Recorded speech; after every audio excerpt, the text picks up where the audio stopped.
That $500 smart security system you installed last year? The one with the app that sends you alerts when someone's at your door? It's theater. Expensive, Wi-Fi dependent theater. And the moment the power goes out or your internet drops, it becomes a useless piece of plastic stuck to your wall with double-sided tape. Your $40 a month monitoring service? They call the cops. The cops show up in 8 to 15 minutes. You know what happens in 8 minutes? Everything. A professional burglar is in and out in 90 seconds. Your alarm is still beeping its little heart out while they're 3 blocks away with your laptop. And those signs in your yard? Protected by Secure Home. You know what burglars see? A challenge, or worse, confirmation that you have something worth stealing. You've literally advertised that there's valuable stuff inside. Here's the truth nobody wants to tell you. Real security isn't digital. It's not a subscription. It's not something that arrives in a box with a QR code. Real security is layers of cheap, annoying, physical obstacles that make your house too much work. And I'm going to show you how to build that system in 30 minutes using stuff you already own. Let's start with the biggest lie of all. Phase 1. Your front door is made of wishes. Look at your front door right now. Go ahead, I'll wait. See that deadbolt? Looks solid, right? Now look at the strike plate, that little metal rectangle the bolt slides into. It's held in place by 2 screws. Each screw is maybe ½ an inch long. They're screwed into trim, not the wall stud. Trim, decorative wood that's basically thick cardboard. One kick. That's all it takes. The door doesn't break. The frame splinters like a cracker. And the deadbolt, still perfectly locked, swings open because the thing it was locked to just exploded into sawdust. Your $200 smart lock didn't fail. Your 50-cent installation did. Here's the fix, and it costs about $3. Go to your junk drawer. Find the longest screws you own. I'm talking 3 inches, 4 inches. The ones you bought for a project you never started. Grab a drill. Remove every short screw from your strike plate and door hinges. Replace them with the long ones. Drive them deep until they bite into the wall stud behind the trim. What you've just done is bypassed the decorative frame and anchored your door to the actual bones of your house. Now when someone kicks it, the force transfers into a 2x4 stud. They'll break their foot before they break your door. And you just added 5 minutes of kick resistance for the cost of a gas station coffee. But we're not done with the door. Grab that wooden dowel from your closet, the one holding shirts you forgot you owned. Cut it to fit from your door handle to the floor at a 45-degree angle. Wedge it tight. Congratulations, you just invented physics-based security. The angle distributes force across the entire floor. No amount of kicking breaks physics. No dowel? Use a chair, a mop, that decorative oar you bought because you thought it looked coastal. Everything is a tool when the power's out and the cameras are dead. Phase 2. Windows are pre-installed at exits. Your windows are not security features. They're fragile, transparent holes in your walls, held together by optimism and caulk. A burglar can smash one in 2 seconds. And your motion sensor? It only works if they're polite enough to open the window instead of breaking it, so we're going to make breaking them expensive. Duct tape? The gray miracle. Crisscross every ground floor window with duct tape in a grid pattern. Not cute. Not decorative. Structural. When glass breaks, it shatters into 1,000 pieces. But taped glass? It's spider webs. It holds together like a jigsaw puzzle made of knives. An intruder breaks the window and gets a sticky, jagged, clinging mess that'll shred their hands. And it makes noise. Lots of noise. Every piece they try to pull away sounds like someone eating chips during a movie. You'll hear them. Now, furniture. That dresser you've been meaning to move? Shove it against the window. That bookshelf full of books you'll never read? Window blocker. That treadmill you've been using as a clothes rack for 3 years?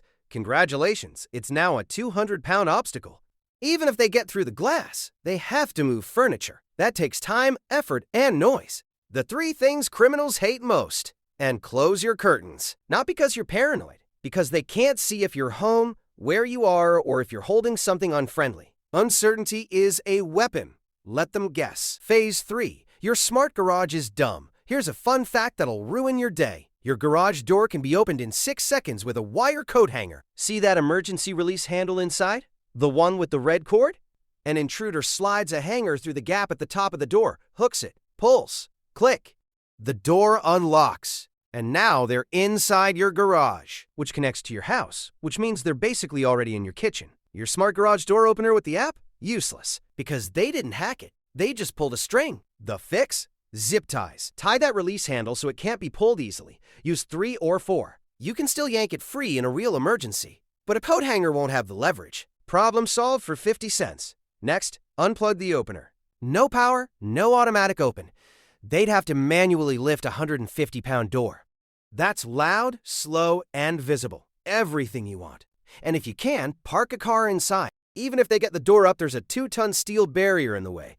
They're not moving that quietly. Phase 4, psychological warfare. The fun part. Security isn't just about locks. It's about making someone think your house is a terrible idea before they even try. You're not building a fortress, you're building doubt. First, fake a dog. Put a massive steel water bowl by the back door. The kind for a Rottweiler. Toss a chewed-up rope toy in the yard. Clip a heavy chain to your fence. Stick up a beware of dogs sign with a picture of something that looks like it bites faces. Does this work? Absolutely. Because dogs are chaos. They bark, they bite, they're unpredictable. Even a 10% chance of a dog makes most criminals pick a different house. You're not lying, you're implying. There's a difference. Next, boots by the door. Big, muddy, size 13 work boots. They suggest a large, blue-collar person who's home and probably owns tools that double as weapons. Doesn't matter if you're a 5'2" yoga instructor. They don't know that. Now, voices. Leave a radio on. Talk radio is best. Voices mean people. People mean witnesses. Witnesses mean risk. And risk means, let's try next door. Finally, lights on timers. Not all of them, just a few in random patterns. Living room on for 20 minutes, then off. Bedroom light, then kitchen. It looks like someone's awake and moving through the house. Someone alert. Someone ready? Phase 5. The perimeter sucks now you've locked the house. Now make approaching it miserable. Dump gravel under windows and along side paths. You cannot walk on gravel quietly. Every step sounds like an alarm. It's a natural tripwire that costs $8 a bag. Got rose bushes? Drag them under windows. Anything thorny becomes a biological barrier. It shreds clothes, skin, and leaves evidence. Not worth it. And here's a sneaky one. Stretch a garden hose across a dark path. Or put up a fake motion light with a visible sensor. They'll assume it works and avoid the entire area. You didn't even have to wire it. Phase 6. The fallback position. Everything we've done buys you time. But if someone gets through, you need a safe room. Pick one. Usually a bedroom. You're already there at night. Reinforce the door the same way you did the front. Long screws. Barricade. Solid lock. Inside, keep a charged phone, flashlight, water, snacks, and whatever you'd use to defend yourself.